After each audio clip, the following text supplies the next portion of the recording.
Si vous permettez. D'abord, une différence capitale. Francuski ima član. Les langues slaves n'ont pas d'article, sauf le polonais. Le polonais est toujours particulier. Voyelle nasale, article. Les polonais različają się od drugich slawiańskich.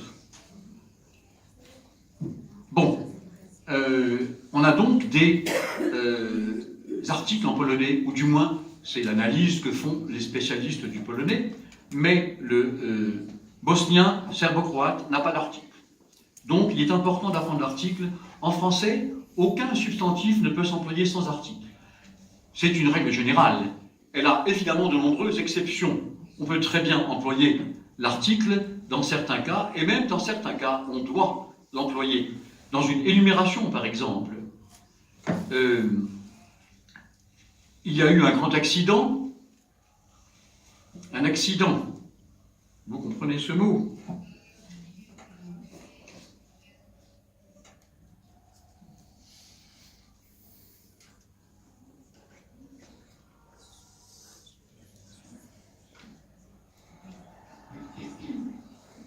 Nespecia, tchèque, serbe. Nezgoda, croate. Si vous allez à Belgrade, vous dites Nezgoda, Nerazumé. Enfin, ils peuvent comprendre.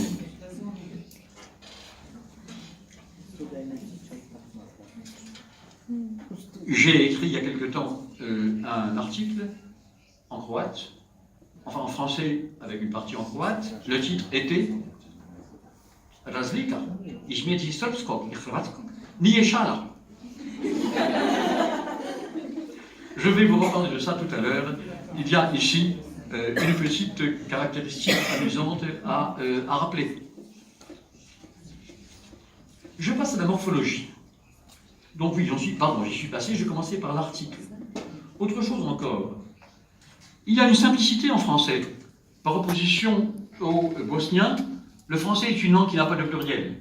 Il n'existe aucun pluriel en français. Dans l'orthographe, évidemment. Mais pour un linguiste qui raisonne en termes de ce qu'on entend, de ce qu'on prononce, livre, personne, personne, le mot est absolument le même. Il n'y a aucun pluriel en français. Sauf sur un portinombre de mots se terminant en al ou en ou, pour lesquels on a une particularité. Au pluriel, on dit un animal, des animaux. Quand j'étais en Hippocane pour préparer l'école normale supérieure, on s'amusait à renverser cela et on disait un lavabal des lavabos. Je ne sais pas si vous sentez ce que cela signifie comme plaisanterie française. Il y en a assez peu, la majorité des pluriels français ne se reconnaissent pas. Cependant, un linguiste attaché à la notion de pluriel dira « le français possède des pluriels dans les noms. Comment sont-ils notés? Eh bien, par l'article. Car on dit les enfants. Enfant, singulier pluriel, aucune variation, c'est le même mot. Mais un enfant, des enfants, à ce moment-là, la liaison avec des enfants, je peux écrire là-dessus? Non. J'écris phonétiquement. Des enfants, des ou des. Certains francophones prononcent des enfants. Vous lisez l'écriture phonétique? Oui. Tout le monde peut lire? Se možete da čitate fonetički latinicu? Merci beaucoup. On n'entend pas? C'est pour la taille. Si je prononce des ou les enfants, à ce moment-là, on peut dire qu'il y a un pluriel. En plus, si je dis Upal mikrofon. Lila. les enfants dorment. Upal mikrofon. Merci.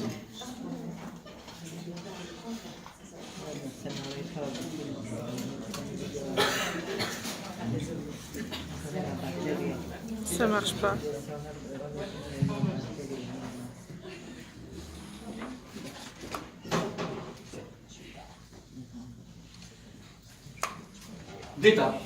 Spy. Les enfants dorment. À ce moment-là, nous avons une marque du pluriel en français. On peut dire que the plus me est la marque du pluriel. C'est une analyse linguistique, évidemment. Ce n'est pas une analyse de professeur de français. Je ne suis pas un professeur. Je suis un chercheur, un linguiste. Donc, pour moi, le pluriel est marqué par ça. Pourquoi? Parce que si j'enlève ça, il me reste au singulier, l'enfant dehors. Si j'ajoute ça, the et me, j'ai le pluriel. Donc, c'est une caractéristique du français. Il n'y a pas normalement de pluriel des noms, sauf les particularités que je viens de citer. Autre particularité du français, le genre des adjectifs. Ils sont en principe peu variables, sauf un certain nombre d'entre eux. Blanc a un féminin blanche, heureux fait heureuse, mou fait molle, beau fait belle, fou fait folle, grand fait grande, ancien fait ancienne, etc. On a donc à apprendre le genre des adjectifs, bien que le français ne soit pas une langue très riche en différenciation de genre. Ensuite, une autre particularité, c'est le comparatif. Les comparatifs sont complexes dans les langues slaves. En français, ils sont simples, c'est plus l'adjectif, mais il y a un petit nombre d'adjectifs français qui ont un comparatif synthétique qu'on doit apprendre. Il n'est pas d'usage, en usage littéraire, de dire plus bon ou plus mauvais. On dit meilleur ou pire, mais évidemment, pour moi, pour un linguiste professionnel, ceux qui disent plus bon ou plus mauvais, au lieu de meilleur et pire, je ne les condamne jamais, je ne les corrige pas. Ne ispravam grieši. Zato ne ispravam grieši. Zato što i sam jazykoslovac. Donc ce qui m'intéresse, ce sont les fautes. Les fautes, grieši danas predstavljaju norma sutra.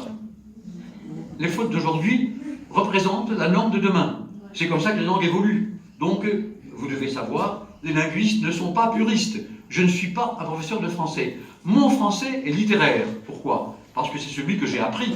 Mais quand je fais une enquête de terrain sur la francophonie dans ses très nombreux visages différents, il est évident que les fautes des gens, loin de m'indigner, m'intéressent. Parce qu'elles sont, enfin elles ne sont pas toutes, mais une partie d'entre elles sont annonciatrices de l'évolution de demain. C'est comme ça qu'une langue évolue. Comme vous savez, si un vétéran romain, à l'époque où la Dacie, aujourd'hui la Roumanie, la province romaine que les Romains appelaient Dacia, capitale Bucarest, pas à ce moment-là, mais enfin plus tard, s'il avait entendu ce que devenait le français en devenant le roumain, grande langue romane, ce que devenait le latin en devenant le roumain, il aurait été effrayé, il aurait trouvé ça horrible. Pourquoi? Parce que le latin, en Dacie, devenu plus tard la Roumanie, donc en roumain, tout comme en France, tout comme en Gaule, tout comme en Hespérie, dans la péninsule ibérique, en Espagne comme au Portugal, tout comme dans la péninsule italienne, était en train de se détacher de plus en plus vite et de plus en plus fort du latin. Il perdait toutes les déclinaisons, il perdait toutes les conjugaisons. Évidemment, nous avons des témoignages des contemporains. Les contemporains disent, auteurs latins du 4e, 5e siècle, disent « Aujourd'hui, le latin a une grande catastrophe, est une langue très malheureuse. Il est complètement massacré. » Mais ce massacre, aux yeux des contemporains, qui ont ce que j'appelle la myopie du contemporain, n'a pas empêché que l'italien, le français, le roumain, l'espagnol, le portugais sont devenus de grandes langues littéraires, de très grandes langues littéraires. Pourtant, le français, l'italien, l'espagnol, le portugais, le roumain, qu'est-ce que c'est? Ce sont des pidgins du latin, mais des pidgins devenus grandes langues littéraires avec l'évolution. Par conséquent, vous voyez, quand on fait de la linguistique, on ne peut pas être normatif, prescriptiviste, et, par parenthèse, on ne peut pas non plus être raciste. Bien, c'est une école d'ouverture, la linguistique, d'ouverture à la diversité, raznovrsnost,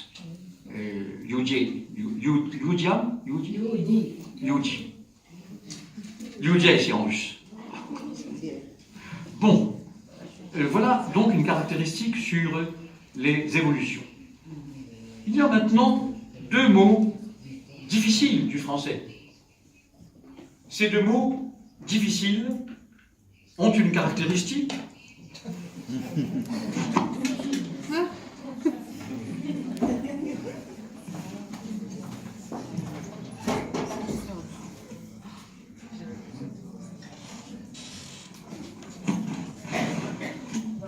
Merci. Ce sont les mots, 3 mots plutôt, on, en, y. Ce sont des mots difficiles du français. Si je prends en par exemple, je ne sais pas, cher Alma, ce que vous enseignez à vos étudiants qui apprennent le français, mais vous leur enseignez un français évidemment littéraire, celui que vous avez appris vous-même en France. Mais vous savez, aujourd'hui, en France, même des gens cultivés ne savent plus utiliser en. En principe, en renvoie au possesseur. On dit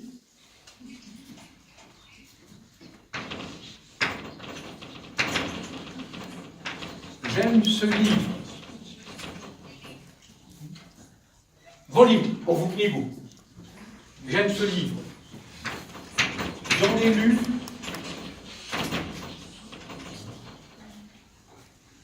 Chita Osam.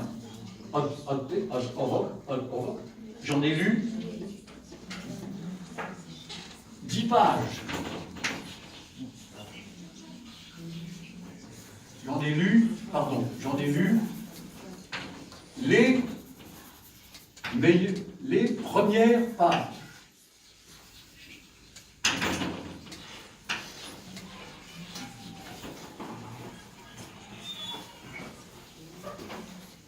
Czytał sam. První stranici, stranici ovoj knihy, de ce livre.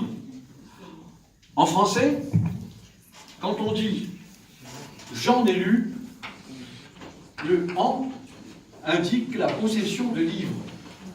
Aujourd'hui, en français moderne, écrit, même chez les francophones cultivés, le en n'est plus compris. On a très fréquemment, j'en ai lu 7 premières pages. Beaucoup de francophones qui écrivent, même des gens qui ne sont pas incultes, ont complètement oublié qu'on ne peut pas employer le possessif ici. Pourquoi? Parce que le possessif est déjà contenu dans en. Donc en est un mot difficile. En veut dire quoi? Le français a perdu depuis longtemps les déclinaisons latines.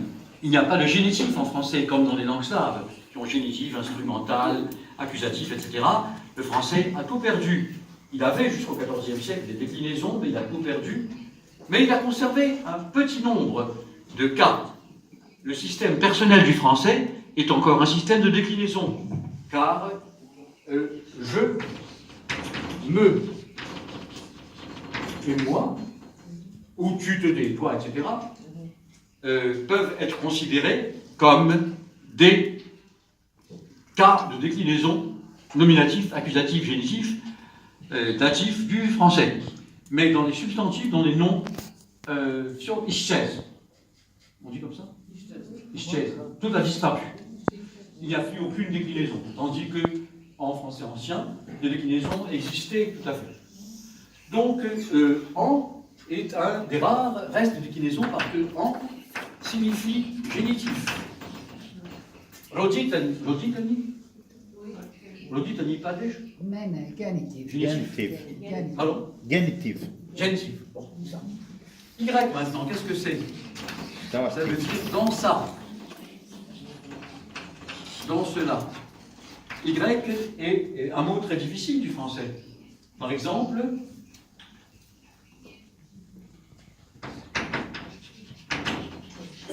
j'aime Paris.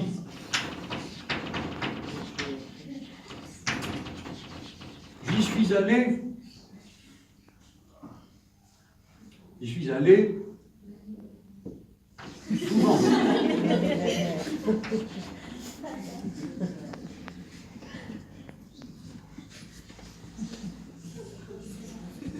Ideo samo, gesto. Le Y doit être avant l'auxiliaire et non pas après. Et un grand nombre d'étrangers qui parlent en français, surtout germanophones, mais même russophones et d'autres langues, disent « Je suis allé là ». Je suis allé là, au lieu de « j'y suis allé », est considéré comme complètement étranger à la norme française. Évidemment, je répète que comme linguiste, ça ne me dérange pas du tout, je ne suis pas un professeur de français, ça m'intéresse au contraire, mais puisque je suis ici pour vous parler des erreurs par rapport à la norme, je signale que dans le cas de Y, c'est une difficulté. Quant à on est un mot très difficile du français. Pourquoi? Eh bien parce que il représente un sujet indéfini, qui peut être n'importe qui.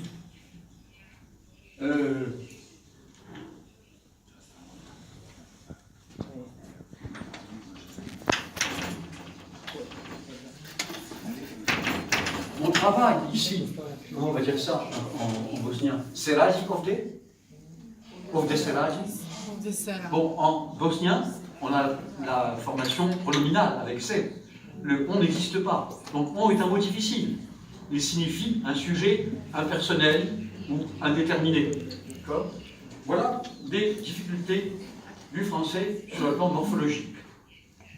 Une autre difficulté que je voudrais vous citer, qui me paraît très intéressante, c'est le problème du futur. En bosnien, le futur est analytique. On dira chitachu. Vous savez, les Croates écrivent chitacicu. Les Serbes, les Bosniens écrivent chitachu, les Croates chitacicu. Ils coupent, mais ils prononcent chitachu. Mais ils n'écrivent pas chitachu. Particularité osobnost. Hrvatska osobnost. Particularité croate. Bon, en français, c'est un R qui indique le futur comme le conditionnel. Donc, si vous voulez dire quelque chose comme Seobir Mogaobir, je voudrais, je pourrais, en français, c'est un conditionnel avec un re et une voyelle en principe ouverte à la première personne du singulier, bien que ça disparaisse. Donc, le futur est difficile en français parce qu'il réfléchit et il s'obtient, comme en latin d'ailleurs, dont il est directement issu du manière historique, il s'obtient par flexion avec un morphème spécial, commun au futur et conditionnel, qui est le re.